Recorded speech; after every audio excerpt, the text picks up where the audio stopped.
Hello everyone, welcome to Bit and Byte. I am Siddesh, final year CSC student at UNIT Nagpur. So in this series of solving DSA sheet, we had already covered the problems from arrays and matrix. So in this video, we'll be looking at the next problem of the string, which is find duplicate characters in a string. ठीक है, तो समझते हैं क्या है problem वो। तो हमें क्वेश्चन में एक स्ट्रिंग s गिवन है और हमें प्रिंट कराना है सारे ऐसे कैरेक्टर्स जिसकी फ्रीक्वेंसी ग्रेटर देन 1 हो। ठीक है, एटलीस्ट एक तो भी डुप्लीकेट उस कैरेक्टर का आया हुआ हो। ठीक है, जैसे हमें एग्जांपल पे यहाँ पे दिया गया है गीक्स फॉर गीक्स, तो यहाँ पे जी कितने बार आया है? 2 बार आया है। उसके बाद ई 4 बार आया है, फिर के 2 बार आया है। उसके बाद जो एस है वो कितने बार आया है? वो भी 2 बार आया है। एफ 1 बार आया है, ओ 1 बार आया है और आर भी 1 बार आया है। तो ऐसे कौन कौन से एलिमेंट है जिनकी फ्रीक्वेंसी, या फिर ऐसे कौन से कैरेक्टर्स है जिनकी फ्रीक्वेंसी ग्रेटर देन 1 है? तो ये तीनों नहीं है, बाकी ये चारों है। तो एस जी ई के, ठीक है, यही चारों हमारे आंसर थे। और हमें रिटर्न करना है विद देयर अकरेंसेस, मतलब हमें उसकी फ्रीक्वेंसी भी रिटर्न करानी है। तो देखते हैं हम कैसे इस प्रॉब्लम को सॉल्व कर रहे होंगे। तो इस प्रॉब्लम को सॉल्व करने के हमारे पास 2 अप्रोचेस है। ठीक है, अब डिस्कस करते हैं पहला अप्रोच। तो लेट्स कंसीडर कि हमारा जो स्ट्रिंग गिवन है वो है SIDDHESH। ठीक है, सिद्धेश, काफी अच्छा नाम है। तो अभी हमें क्या करना है, हमें ऐसे सारे कैरेक्टर्स फाइंड करने हैं जिसकी फ्रीक्वेंसी ग्रेटर देन 1 हो। अभी फ्रीक्वेंसी हमें चाहिए, तो ऑब्वियसली हमें सारे कैरेक्टर्स की फ्रीक्वेंसी कहीं ना कहीं स्टोर करानी पड़ेगी। तो स्टोर कराने के लिए हम क्या यूज कर रहे होंगे? हम यूज कर रहे होंगे अनऑर्डर्ड मैप। अभी अनऑर्डर्ड मैप ही क्यों, नॉर्मल मैप क्यों नहीं? तो हमने ये चीज पहले भी बहुत बार डिस्कस कर रखी है। अनऑर्डर्ड मैप में जो time complexity of insertion and deletion होती है वो कितनी होती है? O of 1। ऐसा क्यों होता है? क्योंकि ये इंटरनली हैशिंग का यूज करता है।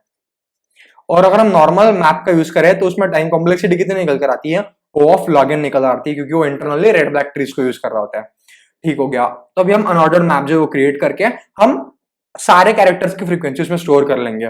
तो सबसे पहले यार एस कितनी बार आया है वो देखते हैं। तो यस यहाँ पे आया है 2 बार। उसके बाद आई कितने बार आया? 1 बार आया। फिर डी भी 2 बार आया। एच कितने बार आया? 2 बार आया। और ई 1 बार आया है।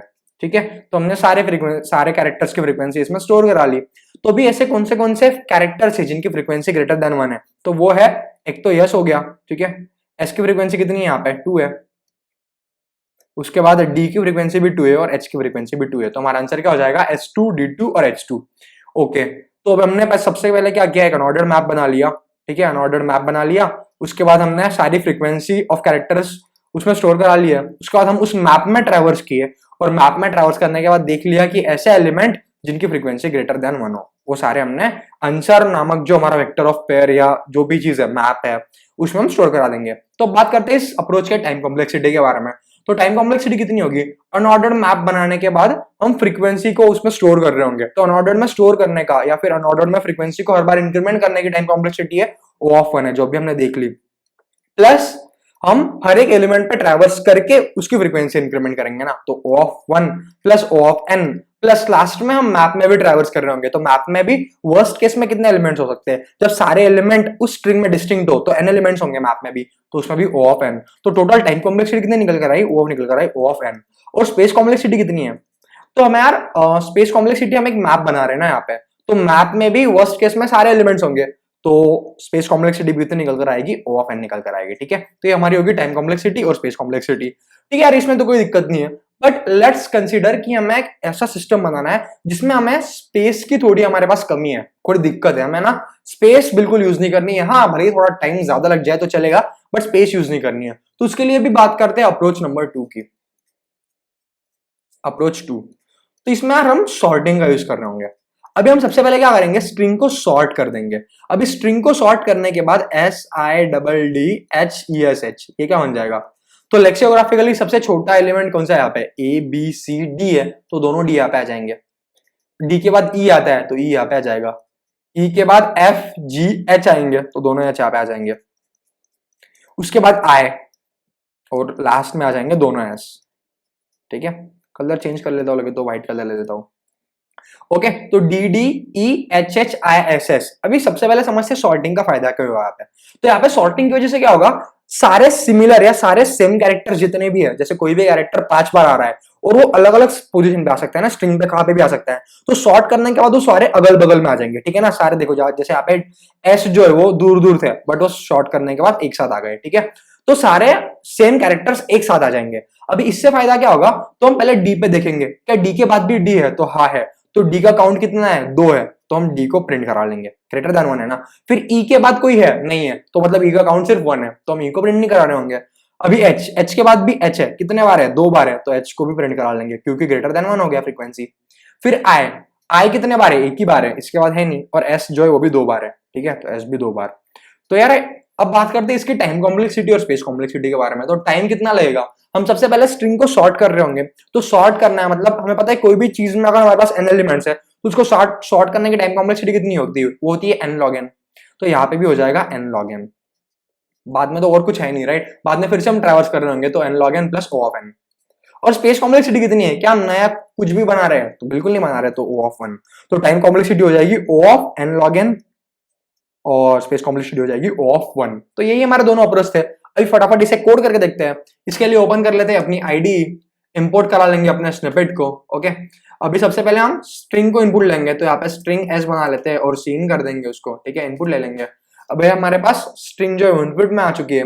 अभी हम एक फंक्शन बनाएंगे गेट डुप्लीकेट्स करके, गेट डुप्लीकेट्स, और हमें यहाँ पे रिटर्न क्या क्या करना है, एक तो कैरेक्टर और उसकी फ्रीक्वेंसी। तो मतलब हमारा रिटर्न टाइप क्या होगा, वेक्टर ऑफ पेयर।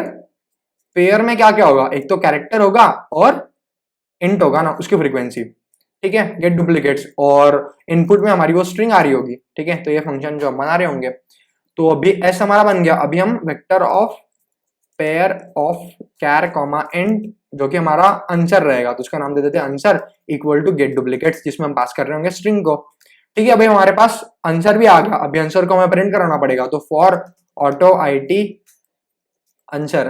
अभी IT में एक पेयर होगी, तो सी आउट कर देंगे IT डॉट फर्स्ट FIRST, और इसे अच्छा दिखने के लिए बीच में एक ऐसा एरो दे देते हैं, है ना, इसकी फ्रीक्वेंसी आएगी अभी बाद में। फ्रीक्वेंसी क्या होगी, IT डॉट सेकेंड, और यहाँ पे एंडल दे देते हैं एक, ठीक है। और हम मल्टीपल टेस्ट केसेस के साथ डील कर रहे होंगे, तो और एक एंडल दे देते हैं बाहर। ये हो गया अपना बेसिक इनपुट और आउटपुट का लॉजिक। अभी मेन लॉजिक हमारा इस फंक्शन में होगा ना, गेट डुप्लीकेट्स। ओके, तो अभी हम सबसे पहले अप्रोच 1 को कोड कर रहे होंगे, APPROACH, अप्रोच 1 में हमारा क्या था, तो हम अनऑर्डर्ड मैप से करने वाले थे ना, या फिर सिंपल मैप बोल दो यहाँ पे, ठीक है। अभी के लिए अनऑर्डर्ड मैप है, बट मैंने नाम सिर्फ मैप दे दिया, मैप बोला है। तो इसमें हम क्या करेंगे, सबसे पहले अनऑर्डर्ड मैप डिक्लेयर करना पड़ेगा, तो ANORDERED अनऑर्डर्ड मैप ऑफ क्या था ये, कैर कॉमा इंट, क्योंकि हम हर एक कैरेक्टर की फ्रीक्वेंसी उसमें स्टोर कर रहे होंगे। इसका नाम दे दो मैं फ्रीक्वेंसी। ओके, उसके बाद हम पूरे स्ट्रिंग में ट्रैवर्स करेंगे, तो for int i equal to 0 से लेकर i लेस देन n तक, और i प्लस प्लस, यहाँ पे इंट को हमें डिक्लेयर करना पड़ेगा, तो इंट हो जाएगा s डॉट साइज, ठीक है। Okay, i less than n i plus plus, और फ्रीक्वेंसी इंक्रीमेंट कर देंगे, frequency of s of i increment कर दिया, ठीक है। तो अभी हमारे पास फ्रीक्वेंसी भी आ गई। अभी हमें फ्रीक्वेंसी में ट्रैवर्स करना है, तो फॉर ऑटो IT फ्रीक्वेंसी, अगर तो if IT dot second is greater than 1 है, तो उसमें आंसर में पुशबैक करना पड़ेगा। तो बट हमने आंसर अभी यहाँ तक बनाया ही नहीं है, तो एक वेक्टर ऑफ पेयर को हम यहाँ पे डिक्लेयर कर लेते हैं, vector of pair char comma int, और नाम दे देता हूँ उसका आंसर, ठीक है। अगर तो IT dot second greater than 1 है, मतलब कोई भी कैरेक्टर का फ्रीक्वेंसी 1 से बड़ी है, तो हम क्या कर रहे होंगे, आंसर में उसे पुशबैक कर रहे होंगे। तो पुश कैसे करेंगे, पुश में हम कर रहे होंगे सबसे पहले IT डॉट फर्स्ट, मतलब वो कैरेक्टर खुद कौन सा है, ठीक है ना, और उसके बाद उसकी फ्रीक्वेंसी, तो फ्रीक्वेंसी क्या है, IT डॉट सेकेंड है, राइट, और लास्ट में रिटर्न कर देंगे हम आंसर को। ये तो क्या अपना पहला अप्रोच। अब एक बार इसे रन करके देखते हैं। तो हम जो यहाँ पे नंबर ऑफ टेस्ट केसेस भी इनपुट में ले लेंगे, तो इसे अनकमेंट कर देता हूँ मैं, और लेट से हमारे पास नंबर ऑफ टेस्ट केसेस है 2। पहली है SIDDHESH, ठीक है, और दूसरा है वही जो हमें क्वेश्चन में गिवन था, गिग्स फॉर गिग्स। एक बार इसे रन करके देखता हूँ, आई होप कुछ एरर वगैरह तो नहीं आना चाहिए।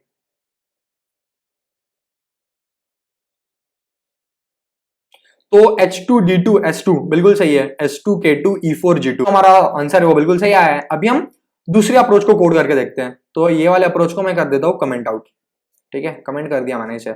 अभी हम अप्रोच 2 को कोड कर रहे होंगे, APPROACH अप्रोच 2। अप्रोच 2 क्या था, तो वो था सॉर्टिंग का, ठीक है, तो सॉर्टिंग। ओके, अभी हम वेक्टर ऑफ पेयर यहाँ पे रिटर्न कर रहे होंगे।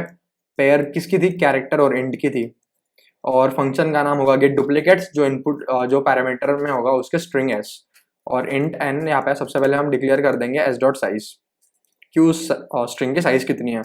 अभी इस अप्रोच में हमें सॉर्टिंग करना था, तो सबसे पहले हम स्ट्रिंग को सॉर्ट कर देते हैं, सॉर्ट s डॉट साइज से लेकर नहीं, एस डॉट बिगिन से लेकर एस डॉट एंड तक, ठीक है। अभी हमने सॉर्ट कर दिया। अभी हम for int I equal to 0 iterate करेंगे लूप के अंदर। अभी आइट्रेट हमें करना है तो करंट एलिमेंट जो है वो एटलीस्ट एक बार तो आएगा ही ना, इसलिए हम उस एलिमेंट पे हैं तो उसकी मिनिमम फ्रीक्वेंसी 1 तो होगी ही होगी, तो इंट काउंट इक्वल टू 1। इससे पहले हमें जो चीज रिटर्न करनी है वो हमें डिक्लेयर करनी पड़ेगी, तो vector of pair of character and int, ठीक है, ये हमें रिटर्न करना पड़ेगा। इसका नाम दे दो मैं आंसर, ठीक है। तो इंट काउंट इक्वल टू 1। अभी कब तक लूप चलाना है? जब तक i is less than n-1। n-1 क्यों, n क्यों नहीं?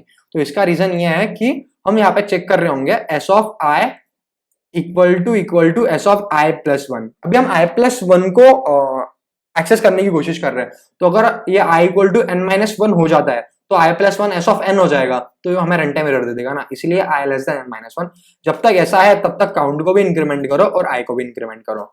और अगर लास्ट में अगर उसकी फ्रीक्वेंसी मतलब काउंट ग्रेटर देन 1 हो गया तो आंसर में उसे ऐड कर दो, तो आंसर डॉट पुशबैक हो जाएगा क्या, वो element s of i comma उसका काउंट, राइट।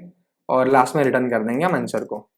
यार ये भी हो गया हमारा अप्रोच 2। एक बार इसे भी रन करके देखते हैं। तो ये वाला आउटपुट को मैं कर देता हूँ इरेज और फिर से इसे रन करके देखता हूँ। आई होप एरर तो नहीं आना चाहिए कुछ। ओके, तो D2 H2 S2 E4 G2 K2 और S2। तो यार ये भी हमारा जो आंसर है बिल्कुल सही आया हुआ है। तो आई होप कि आप लोगों को जो दोनों अप्रोच है वो अच्छे से समझ में आ गए होंगे, और इस कोड की लिंक मैं आपको डिस्क्रिप्शन में दे दूंगा, you can go and check out from there. I hope कि आप लोगों को जो वीडियो है वो पसंद आया होगा। मिलते हैं अगली वीडियो में, तब तक के लिए have a nice day, keep coding, bye bye.